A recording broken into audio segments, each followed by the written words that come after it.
Hi everyone, Jon Zuzga with ZUMA Concepts. I just got done completing a video I made to show how to accomplish a 135-yard shot, and one of the significant issues that I found while I was trying to get my grouping correct was the timing on my string was off, my string and cables. And I had one of my viewers ask, could you put together a video to show us how to do that? They said they couldn't find any real good ones out there, so I'm gonna give you as much detail as I can going through this video, but I'm gonna start by explaining what the tools I'll use. So if you're trying to do this at home, just some ideas. There's 10 different ways to do it. This is just the way I do it. It works well for me. I recently got this BOG Death-grip tripod, and I'm in love with this thing. I use it for all of my work. I use it to hold my guns down. Obviously I'm using it for the bow. And I'm gonna set this up to this table and then rest the front of the bow at the table so that it can support my Ravin bow vise. And if any of you use one of these, it's a pain in the butt. It's a fine thread and you gotta hand crank this. If you get an impact and a 1/2 inch socket for it, you can hook that right on the end. And take your time, don't be rammy with this. Don't fly through it. You're just gonna wanna bump that along and bump it in and out. And be careful, if you get too much speed, this will fly out. Learned that the hard way here, making this video for you guys. But just be careful, go nice and slow, and that handle won't come out of there. If it does, this end nut might spin on there, and it's kind of a challenge to get it back lined up. So, in order to do this, you're gonna need the Ravin vise. You don't have to have the impact with the bit. That just makes it a lot easier, because for doing this, you're actually going to have to make some minor adjustments, which means you're going to vise, unvise, check, vise, unvise, check, because you can't do it in big moves. It's a very precise process, and I'm going to walk you through it, and I'm going to jump into that right now and explain it as I go. Alright, so here's where I have the bow set up with the front of the bow resting on there, and the hand grip is clamped down in that BOG Death-grip.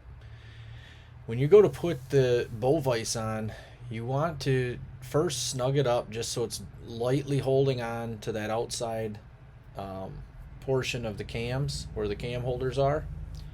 And then you're going to duck down and make sure that it's not rubbing on the limb itself, and that you're somewhat centered on your cam. And you'll see it here when I switch to the other side. Right here, both sides are centered so that you're not torquing your limbs, and it just makes sure that everything's coming together properly. Then you're going to bump the drill in to take the pressure off of that string. And what I'm going to first do is I'm going to pop this string off, and I'm actually going to over rotate this string to get my timing dots to be off, so I can show you what happens when they're off and then how to get them back on. And essentially all that's happening is you're shortening and lengthening this string. You don't do anything with your cables. It's your main string that shoots your arrows. And you can tell by looking right here where I just pointed how many twists are in it. And the more twists, the shorter your string, which is going to disposition those cams. And I'm going to show you that with this. I twisted this up real tight to make sure it was an obvious difference, so that I could illustrate what's going on here. I like to drop it off the top of the cam, hook it into the catch on this side, and then might work my way back around. It's a lot easier. It's the way I prefer to do it. You can do it any way you choose. It just works well for me. Then I make sure it's seated in the cam right on both sides. Check both, because if you popped it off, it could come off when the string's loose. Now I'm going to let this out, and I'm going to show you these timing notches, how far they are off.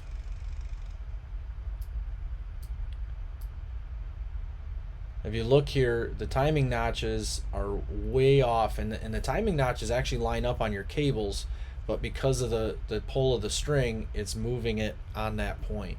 So you can see right now the cam is being pulled too far because of the tighter string, because the string's too short. So I'm gonna again just repeat the steps of putting this back on, making sure it's center so you're not torquing your limbs, and then I'm gonna bump the drill lightly to take the pressure off the limbs so that I can pop the string off and make that adjustment again.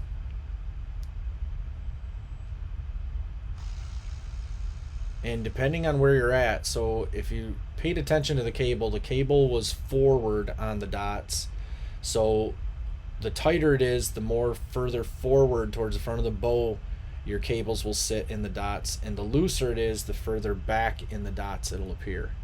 So now we're going to loosen the string or lengthen the string by taking those twists out that I originally put in, and that's going to in turn make your string a little bit longer and give you a better position on those cams. And we're going to put this back together and we're going to check the dots one more time. And you just keep repeating this process, and you want to make sure that those timing dots are perfectly center on either side of that cable. You don't want them off one way or the other. If it looks like it's close but it's not dead center and you're thinking close enough, you're wrong. It has to be dead center. It'll make all the difference in the world in your tight grouping at longer range. Here again, just making sure that the cable's down inside the cam. We're going to loosen this up.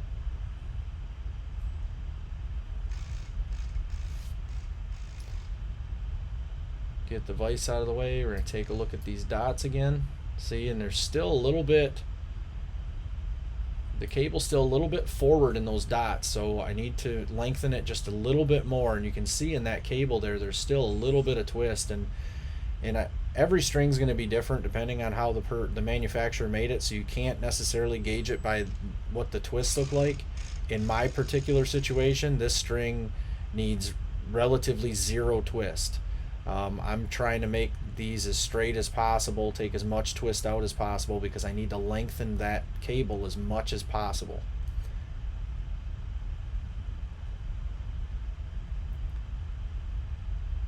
See, at this point, I'm going to take one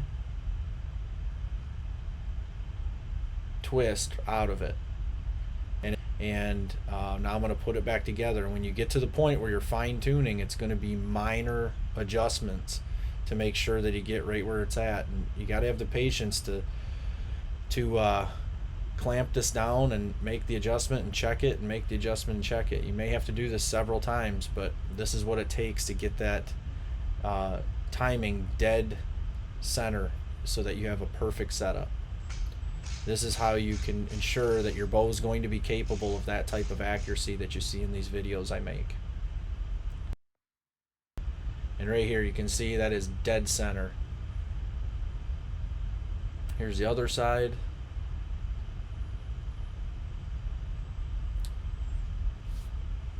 All right, everyone, there it is. That's how I go about making sure the timing on my cams and cables is perfect. If you caught my 135 yard video, you'll see how critical that is. It really pertains to how tight a groups you can hold. It's your consistency and repeatability with these bows.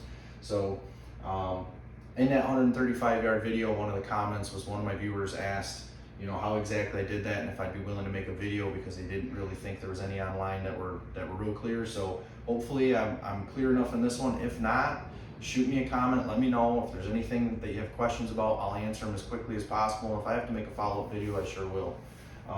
Hopefully you like the content you got today. Don't forget to like and subscribe.